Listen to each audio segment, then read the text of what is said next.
Today I'm going to explain one more problem in the essay. Contains duplicate, which means they will give you an array and we need to find if an array is duplicate or not.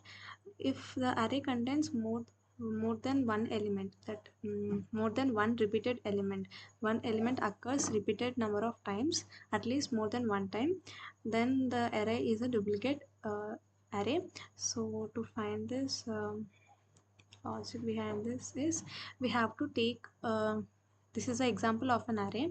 This is not a duplicate array because there are no repeated number of elements in this array, because every element is occurring only one time. So we have to take the two nested for loops. The outer for loop should be in the range of 0 to n minus 1, where n is the length of the array, and inner for loop should be ranging from I plus 1 and n. N is the length, I plus 1 is the iterator of the first for loop. So we will take the first I and compare it with the j. If they both are equal, then we return true. If they are not equal, then we have to increment the j value. So we will compare the next one, I and 1 and 3. If they are equal, we will return true. If they are not equal, we have to continue the j.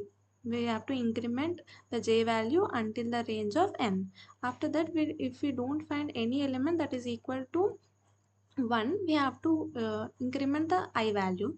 Then continuously we have to do this until the both I and j loops are end, means the condition is false. So let's do this in the VS Code. Okay, let's name is this .java. Okay, and let's take the main class. First let's take an array 12. Okay, 1.4.5 12. It's a duplicate error because 12 is occurring two times. So let's print whether it is true or false, whether it is duplicate or not. Okay, here I forgot to keep if first.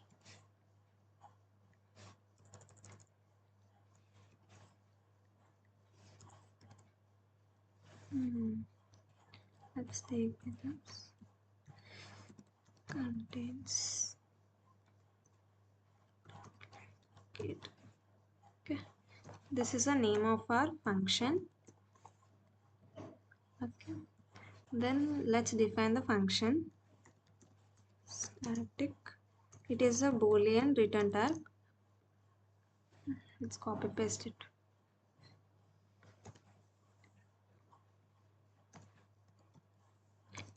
We are taking the argument array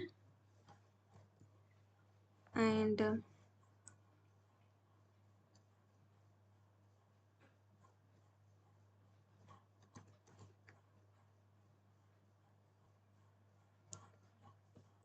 let's take the for loop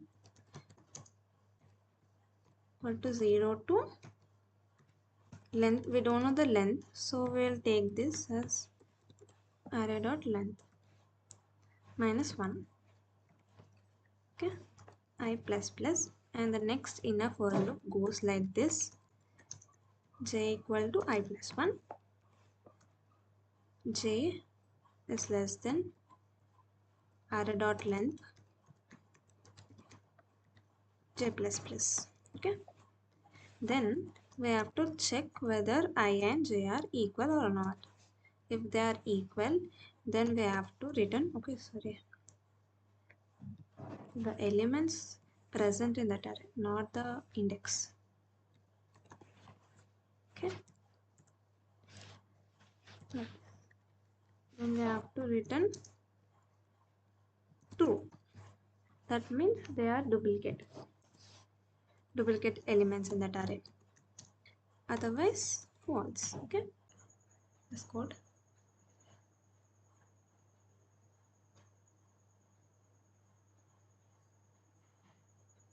Let's save it.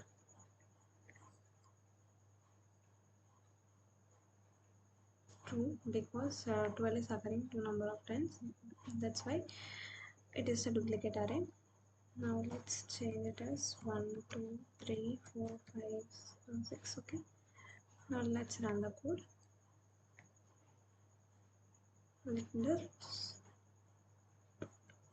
Okay, we did not save it, right? Okay, now let's see. False, because there are no repeated number of elements. That's it. Thank you. We'll meet in the next video. Bye bye.